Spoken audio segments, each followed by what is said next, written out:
Día de elecciones, la gran fiesta de la democracia. Y la gente peleada, los hermanos que no se hablan, los parientes que ni siquiera se van a ver el día de hoy. Y lo peor, gane quien gane, el día de mañana el país va a estar fracturado. Vencedores y vencidos, qué horror. Eso es lo peor para la salud pública, para la cohesión social. ¿A quién le puedo consultar yo sobre esto? ¿Qué clase de problema es este? ¿Y cómo se resuelve lo más importante? Asociación Colombiana de Psiquiatría. Aquí está.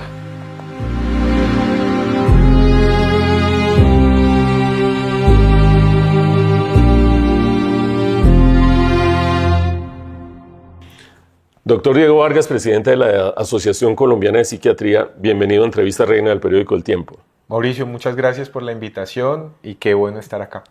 Para mucha gente, Diego, es curioso que en pleno periodo de elecciones hablemos de psiquiatría, hablemos de estados de nervios, estados de tensión, pero eso es lo que corresponde cuando uno está viendo la reacción de la sociedad ante un proceso político como este. Yo, que soy lego en la materia, creo que aquí están dominando dos sentimientos a nivel individual, en las familias, en las oficinas y en la sociedad: el miedo y el odio, o algo muy parecido al odio. ¿Cómo vive el presidente de la Asociación Colombiana de Psiquiatría esta intensificación de estos sentimientos en la sociedad colombiana por estos días?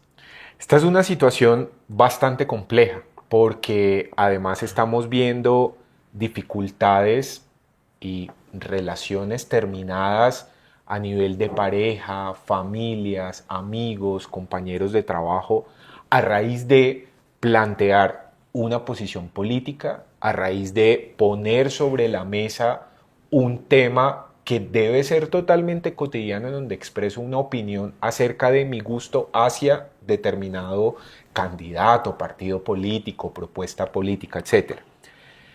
Y es una situación en donde además esto se ve en la consulta diario, en donde los pacientes manifiestan, donde prefieren callar porque se ha llevado esto a un extremo en el que se generan odios, en el que se generan angustias, en el que se generan dificultades emocionales a raíz del tema político. No solamente por estas discusiones en estos entornos familiares, laborales, sociales, sino además también por toda esta infoxicación que se vive en redes sociales y muchas veces también en medios acerca de toda esta tormenta que termina angustiando a la propia persona. Entonces esto lo estamos viviendo a diario, no solamente en lo que nosotros recibimos en la consulta, sino también lo que nos llega a través de nuestras redes y página de la asociación. Vamos por partes, Diego. Primero que todo, es un hecho que lo que hace 3 meses o 4 meses era anecdótico y era, uy, qué nervios o qué susto estas elecciones. Cuando uno le hace el seguimiento a una persona específica, recurrentemente va incrementando ese sentimiento y hoy se encuentra uno con personas verdaderamente afectadas profundamente acerca de su visión de futuro, acerca de su visión de entorno, una cierta paranoia, la resistencia contra el otro. Y eso originalmente uno piensa que juega un rol dentro de la misma psiquis de la persona. Es decir, el odio no es un sentimiento que haya que rechazar por completo, creo yo, si está justificado. El miedo no es un sentimiento que haya que eliminar por completo si está justificado. ¿Qué es lo que está pasando aquí? ¿No están justificados esos sentimientos? ¿Por qué son malsanos en estas circunstancias y en otras no? Aquí en este tema hay varias aristas. La primera, todos los seres humanos tenemos una serie de emociones, que lo que pasa es que en el entorno nos han vendido un poco la idea que hay emociones positivas y hay emociones negativas. Y entonces que generalmente deberíamos sentirnos alegres, satisfechos, a gusto con alguna situación específica, pero también hace parte de nuestras emociones la tristeza, la rabia y la angustia. Entonces, cuando nosotros nos damos cuenta de eso, pues todas las emociones tenemos que aceptarlas, pero también entenderlas. Ahora, es importante también saber que esas emociones van fluctuando en el transcurso del día por diferentes situaciones. Van a haber momentos en que nos sintamos tristes o con rabia por algo. Llevándolo al tema de lo político y de toda esta situación que estamos viviendo, cuando nuestro cerebro, en una región que es la amígdala cerebral y el sistema límbico, en donde se procesan estas emociones, el miedo y la angustia se activan cuando hay algo a nuestro alrededor de lo que nosotros debemos cuidarnos. Entonces, por ejemplo, si yo veo que voy a cruzar la calle y de pronto veo que va a atravesar un carro, pues yo de una vez esa angustia y ese miedo hace que me retraiga y que no cruce la calle. Digamos que en ese caso es sano, razonable y funcional al bienestar individual sentir eso. Completamente. Pero, ¿qué pasa cuando ese miedo se prolonga durante todo el día o durante todos los días y esa angustia, pues esto nos lleva a sensaciones mucho más profundas y contraproducentes para nosotros, como por ejemplo el odio? Y entonces, como tener una alerta o una alarma, un botón de emergencia. Una cosa es que yo encienda ese botón de emergencia cuando algo malo va a pasar, y otra cosa que tenga ese botón todo el tiempo, pues yo entro en un alertamiento constante. Y esto se traduce en un estrés crónico. Y esto se traduce en que voy a estar reactivo todo el tiempo ante cualquier situación, voy a estar respondiendo con rabia, voy a estar haciendo un tipo de situaciones más desde lo impulsivo, no voy a dormir bien, no voy a reaccionar bien y por lo tanto cualquier cosa que suceda alrededor de eso, pues voy a reaccionar. Y llevándolo al tema político, pues cualquier situación, cualquier conversación, cualquier imagen que vaya como en contravía de lo que yo pienso o que se reactive ese miedo, pues yo inmediatamente voy a estallar. Me interesa que profundicemos un momento en la percepción de riesgo. Viene un carro a toda velocidad, voy a cruzar la calle, es evidente que me entra la angustia y dejo de cruzar la calle. Ahí digamos que la percepción tiene matices, pero es un hecho real. Completamente. ¿En qué medida uno distorsiona la realidad o por información de redes sociales o por acumulación de sentimientos negativos durante 3 meses, 4 meses de temporada preelectoral y considera que lo que estamos viviendo es más peligroso, es más apremiante, nos acecha un peligro más grande que el que verdaderamente está? ¿Qué tanta distorsión de realidad se da en las personas cuando acumulan tantos momentos de tensión durante tanto tiempo? Aquí es importante partir desde el escenario de la realidad. Todos podemos estar percibiendo ciertas situaciones de riesgo en torno a lo que vemos de lo económico, del sistema de salud, de la seguridad, de lo social, pero esto se entremezcla con la incertidumbre. Y pues a los seres humanos nos gusta sentir incertidumbre, porque no sabemos lo que va a pasar, y esto genera miedo y genera angustia. La manera como reacciona el cerebro ante esta incertidumbre, nosotros lo llamamos como sesgos cognitivos, y ahí es donde se magnifica esa sensación que yo tengo del miedo o de la rabia en torno a esa situación real de inseguridad. Un sesgo cognitivo, por ejemplo, ¿qué es? El catastrofismo. Una cosa es que yo sepa que puede existir un riesgo de algún declive económico o alguna situación en el sistema de salud, pero otra cosa muy diferente, que yo considere que sí o sí eso va a pasar cuando esto es una situación de el camino. Y entonces lo catastrófico está en que yo vea estos dos polos, en que si queda una persona pasa esto y si queda otra persona pasa esto. Pero además también viene otra situación y aquí se entreteje una variable que es muy importante, pero de lo actual, y son las redes sociales. Entonces, si adicional a este miedo, esta incertidumbre, este catastrofismo, pues yo tengo dentro de mi scroll que todo el tiempo aparecen noticias relacionadas con la incertidumbre económica, la incertidumbre de la seguridad, pues este miedo se va a magnificar y yo voy a llevar a una realidad, partiendo de esa fantasía, que eso es así. y entonces estoy viviendo en alerta todo el tiempo.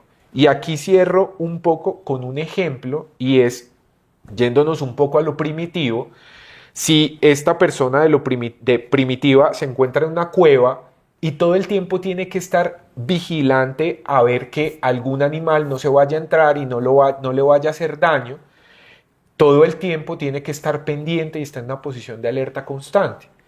En este momento nos está pasando lo mismo. ¿Qué pasa con el organismo, con la persona? Hablemos de dos dimensiones, Sí. con la persona y su relacionamiento con la familia, la pareja, los amigos, etcétera. Pero primero, un organismo en permanente alerta, ¿qué le pasa químicamente? Empieza a percibir y a sentir esa angustia constante. Todo el tiempo está sintiendo la angustia, está sintiendo el miedo, está sintiendo ese malestar, pero eso lleva también a que algunas personas experimenten sudoración, palpitaciones en el pecho, sensación de opresión en el pecho, malestares gastrointestinales, que no puedan dormir bien, que coman mucho o coman poco, que estén la mayor parte del tiempo irritables y que estén totalmente reactivos a cualquier situación que consideren que es una amenaza para lo que ellos están defendiendo, hablando desde términos políticos. ¿Y cómo eso incide en las relaciones interpersonales, tanto desde el punto de vista conceptual, teórico, como lo que ustedes han visto en la consulta, en las parejas, en las familias, en los lugares de trabajo? Ese es uno de los problemas más graves, porque para tener una adecuada salud mental, nosotros tenemos que fortalecer nuestras redes de apoyo, familia, amigos, compañeros de trabajo. Y este escenario de odio, de rabia constante, de amenaza constante nos está llevando a generar una ruptura en esas redes de apoyo. Entonces, que a raíz de una diferencia de opinión desde lo político nos esté llevando a que las parejas se separen, a que tengamos problemas con los hijos, a que a que esta situación no se hable, a que en los escenarios de trabajo esto no se hable, con los amigos. Y aquí yo sí voy a decir una cosa que me parece muy importante poder hablarlo en torno a esto. Más allá de quién gane el domingo y más allá de quién vaya a ganar las elecciones, si usted se enferma este día, al otro día, quien va a acompañarlo en esa enfermedad van a ser sus familiares, sus amigos, no el político que usted estaba defendiendo vehementemente. Entonces, sí, esto es una situación que nos lleva a pensar y que nuestra salud mental sobre qué la estamos sobreponiendo. Y una de esas cosas que estamos fracturando, pues son nuestras redes de apoyo. La identidad personal en ese caso se está viendo superada por una especie de identidad política, llamémoslo así. Uno pierde muchas veces la perspectiva de lo que es la cotidianidad, su lugar en el mundo, sus contactos inmediatos, para volverse una camiseta o una bandera. ¿Qué explica eso? Internamente, en la psiquis humana, ¿qué sucede para que uno adopte, perdón por la palabra, pues porque no quiero darle connotaciones, pero esa militancia por encima de la ciudadanía individual? Claro, y esto se genera, esto no solamente sucede en política, esto sucede en escenarios culturales, sociales, religiosos. Fútbol. En el fútbol, en donde este yo o esta identidad propia tiene como una fusión con la identidad o de lo que identifica esa otra persona o ese otro escenario o esa otra cultura, y en donde considero que yo debo actuar igual como actuaría esa otra persona o ese otro escenario o esa otra ideología. Y entonces aquí empieza esta fusión y se confunde qué es lo que realmente yo pienso y me identifica como persona con lo que está pasando con la otra persona o con lo que identifica a la otra persona. Entonces llevo a mi cotidianidad todo lo del otro y me dejo y me despojo un poco de esa identidad que yo tengo. Y pues eso es muy grave, porque estoy perdiendo realmente mi esencia o lo que me identifica como persona. Eso no significa que yo no me identifique con ciertos ideales, cierto partido, cierta religión. No, está bien porque además somos seres sociales y como seres sociales nos identificamos. Pero otra cosa es que mis actos, mi cotidianidad, mi comportamiento y mis pensamientos tengan que ser iguales a.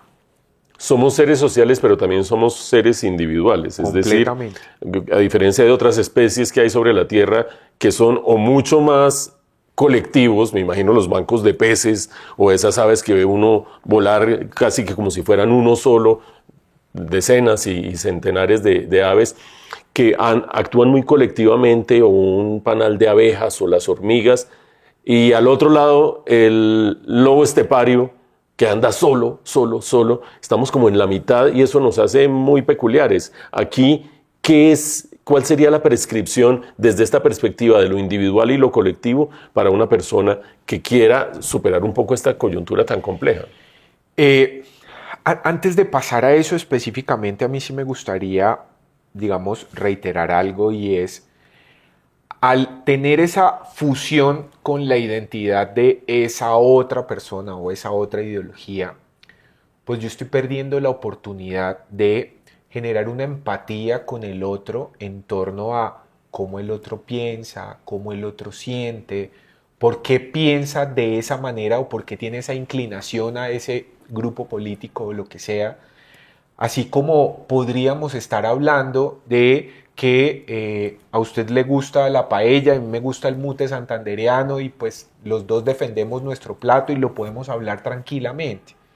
Entonces es un poco precisamente llevar a que podemos ser personas respetuosas, amorosas, compasivas, empáticas en torno a opiniones diferentes, y no que yo tenga que estar todo el tiempo en una posición en que si usted piensa diferente es porque me quiere atacar y porque está en contra de mí. E infortunadamente esto es lo que nos está llevando a este entorno de odio. Ahora, en relación a qué hacer y cómo defenderlo y cómo favorecer esta salud mental. Porque entre otras cosas, el lunes, después de elecciones, hay que madrugar, levantarse a trabajar, subirse en el Transmilenio y tener enfrente a una persona que quizás votó por alguien distinto y que uno no debería estar mirando como este es mi enemigo. El lunes la vida sigue, y ¿cuál es la manera de conducir esa vida? Aquí hago un llamado a 3 cosas. La primera, delimitar el uso de redes sociales y de acceso a información de todas estas noticias desde lo político. 15 a 20 minutos al día es totalmente suficiente para poder informarme de lo principal que quiero saber. Ya de ahí en adelante, estas personas que pasan horas y horas y horas haciendo este scrolling, genera de verdad una intoxicación bastante grande que nos lleva a esto. 2, dormir y alimentarnos muy bien. Tenemos que favorecer el tema del sueño, porque es además lo que nos permite recuperar todo lo que gastamos el día siguiente en físico y emocional, y alimentarnos también muy bien. Y hay gente que se está despertando a las 3 de la mañana a ver noticias. A ver noticias, exactamente. Y a leer y ver qué es lo que está sucediendo en términos políticos. Y 3, fortalezca y proteja esas redes de apoyo. No las dañe, no tenemos por qué dañarlas. Tenemos que favorecer tener diálogos desde diferentes posturas. Que está bien, listo. Si es un tema que es difícil de tocar, hagamos una tregua. Digamos, está bien, cuando nos sentemos a comer no vamos a hablar acerca de este tema, hablemos de cómo nos fue en el día. Y quizás yo dije 3, pero una última que me parece muy importante, y es: hagamos siempre actividades que favorezcan desconectarnos y reconectarnos con nosotros. Meditación, actividad física, manualidades y hasta las mismas conversaciones de otros temas con las personas. Hablemos un poco del catastrofismo, Diego. El catastrofismo como una etapa, digamos, avanzada y exacerbada de miedo, angustia, aprehensión, lo inducen y lo fomentan las campañas políticas, lo inducen y lo fomentan los políticos. Es su manera en estos tiempos de polarización de ganar adeptos y de generar adversarios frente a aquel que tienen enfrente. cómo se maneja desde la perspectiva no de la terapia individual, sino como de sociedad, de salud pública, un fenómeno colectivo de tales magnitudes. Sí. Nosotros, digamos, pues no está bien dividirlo de la manera como lo voy a dividir, pero tenemos un cerebro emocional y un cerebro racional. Y el que generalmente reacciona primero es el emocional. Entonces, claro, primero vamos a ver todos estos elementos de rabia, de miedo, de angustia, con estos sesgos del catastrofismo. Y después, si lo dejamos aparecer, va a aparecer lo racional. De, ¿está bien esto que estoy sintiendo? De pronto estoy magnificando un poco esto que está pasando. Porque al fin y al cabo, las situaciones y el entorno están propiciando esto. Que yo ataque al otro, que yo diga que el otro está mal porque piensa diferente o porque lo que yo vea en el entorno, todo lo esté percibiendo como un ataque cuando es diferente a lo que yo estoy pensando. Entonces aquí el punto también está relacionado en, ante esta emocionalidad intensa que me lleva a veces a reaccionar impulsivamente, tomemos un espacio. Yo en muchas conversaciones escucho, respira hasta 10, ¿sí? Ante situaciones difíciles y dificultades y conflictos. Entonces, respiremos hasta 10. Y en ese momento la respiración, porque además la respiración nos lleva a que el cerebro se oxigene. O sea, literalmente, Sí. no estamos hablando de una frase. No, literalmente, que respiremos hasta 10 y eso nos va a permitir percibir nuestra situación y decir, venga, esto sí de pronto es así o no es así, de acuerdo con lo que me conviene a mí. Yo no estoy diciendo aquí que es que tengamos que cambiar de parecer en torno a lo que pensamos en torno a determinado grupo político, porque además eso también me va a permitir tener una mejor reacción y una mejor manera de recibir y de dialogar con lo que está pasando al otro lado. Y es que, Mauricio, además, fuera solo lo político, pero entonces sumémosle a este estrés el conflicto que vivimos todo el tiempo de violencia, si hay para comer o no en la casa, las dificultades que yo pueda estar teniendo en el trabajo o en el colegio, las dificultades que pueda estar teniendo con mi pareja, si me tengo que desplazar 2 horas todos los días en transporte público. Entonces, pues si yo llego y acumulo absolutamente todo eso, pues esto termina siendo la cereza del pastel que va a estallar pues todo lo relacionado a mí. Entonces, todo lo que yo pueda aportarle a pensar en mi bienestar, porque tal cual como su merced lo dice, al siguiente día todo va a seguir normal. O sea, normal en el sentido de tengo que levantarme al trabajo, tengo que desplazarme nuevamente determinado tiempo, tengo que ver cómo consigo el sustento de mi familia, tengo que ver cómo soluciono los conflictos de mi casa y que eso realmente es lo importante, porque por ejemplo los conflictos de la casa es importante que los pueda solucionar, porque además con mi pareja es con la persona con la que estoy compartiendo mi vida.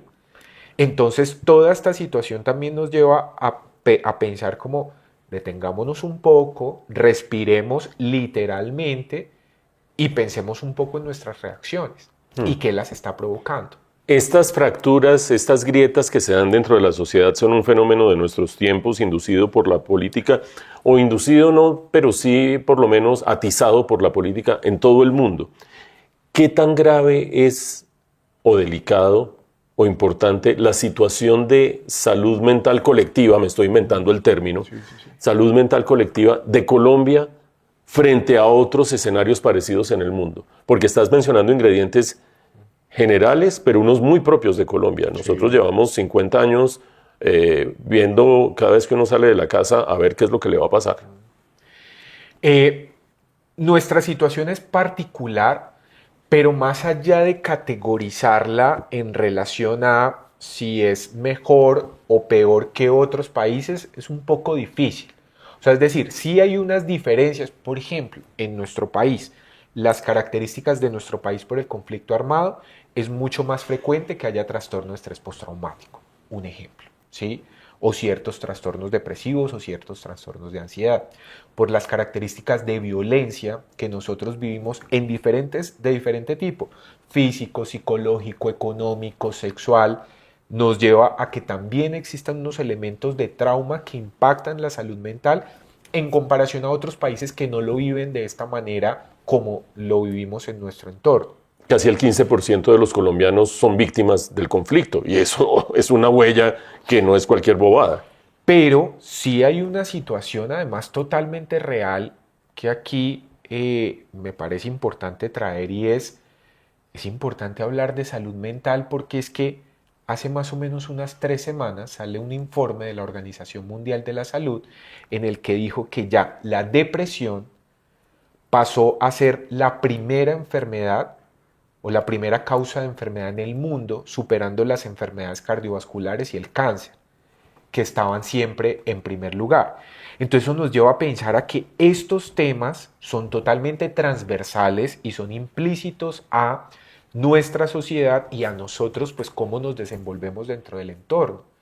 Entonces sí es importante, sí tenemos una serie de características. Latinoamérica sí tiene unos impactos muy grandes en torno a cifras de enfermedad mental, en torno a trauma, en torno a dificultades sociales, políticas, económicas, que nos lleva a que suframos esta situación en una mayor intensidad y se fracture mucho más nuestra salud mental.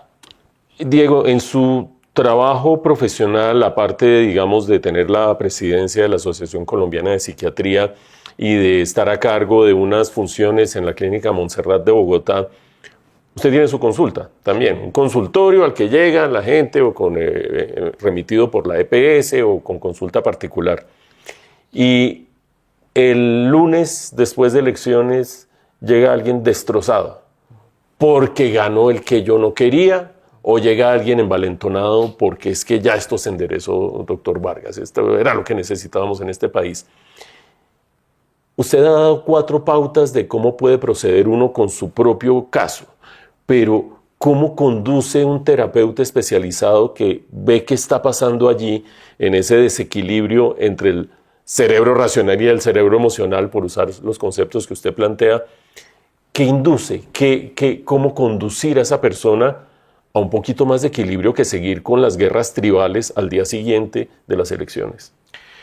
Se lleva un poco a, uno, reconocer que es totalmente normal que pueda existir esta situación, un poco de euforia o de tristeza ante esta situación, llevándolo un poco a, por ejemplo, los partidos del Mundial. Pues claro, que gane la selección, pues a uno le da mucha alegría, pero pues después continúa la vida. Después tengo que continuar con mi trabajo y tengo que continuar con mis actividades. Es decir, esa emoción no la puedo llevar a que esto sea lo único que hay en mi vida o que esta situación sea lo único que hay en mi vida. Y lo mismo con este elemento político, en relación a la pérdida o en relación a la ganancia. Claro, es importante reconocer qué es lo que significa para mí que mi candidato o la persona por la que yo creía que era importante votar ganó o perdió. ¿Qué significa eso para mí? Pero también, después de eso, pues cómo va a seguir mi vida y cómo esto me sirve para reconocer ciertas situaciones que me pueden generar frustración, que me pueden generar dolor, desesperanza, en general, en todo en la vida, para poder continuar. Y que ante esto, uno, el entorno no tiene la culpa. Es decir, es importante que yo me haga cargo de mis emociones, que las entienda, que las comprenda, que las maneje y que pueda decir, bueno, hay que continuar con la cotidianidad. Ustedes, los psiquiatras, yo veo las cosas desde afuera, se preparan mucho, es decir, estudian medicina completa, después estudian, hacen su rural, yo no sé si todavía existe el internado, el rural, y fuera de eso después se especializan en psiquiatría. Ahí tenemos como 8 o 9 años de estudio fácilmente mal contados. ¿Usted pensó en algún momento que en la disciplina de la psiquiatría o en la psicología o en el psicoanálisis, otros enfoques distintos, iba a aparecer la política como un factor de semejante riesgo para la salud mental del pueblo colombiano? Sí, uno de los motivos por los cuales decidí estudiar psiquiatría está relacionado con este interés por estudiar y conocer el comportamiento humano. Y todos los seres humanos tenemos una razón de ser, por decirlo de alguna forma, de cómo nos comportamos, porque hacemos lo que hacemos en el día a día. Y eso me llevó a precisamente leer y estudiar todo este tipo de elementos de cómo influye lo económico, cómo influye lo político, cómo influye la manera como nos relacionamos, qué pareja buscamos, qué amigos buscamos o por qué preferimos aislarnos. Y pues ahí definitivamente iba a aparecer el tema político. Yo en este momento pues estoy haciendo también una maestría en salud pública y esto pues también me ha permitido tener un abordaje y un reconocimiento mejor de cómo se da este comportamiento y el estudio un poco del entorno. Entonces, sabía que en algún momento esto iba a aparecer. Esto iba a aparecer entre los factores de riesgo de la salud pública. Completamente. De la salud mental de los colombianos. Pues doctor Diego Vargas, presidente de la Asociación Colombiana de Psiquiatría, muchas gracias por haber estado en Entrevista Reina del periódico El Tiempo y ojalá mejore un poquito la salud del pueblo colombiano desde el punto de vista mental una vez pasen estas elecciones. Esperemos no equivocarnos. Que sea así, Mauricio. Muchísimas gracias por la invitación y bueno, que podamos seguir teniendo estas conversaciones, que esa es la idea. Muchas gracias. Gracias.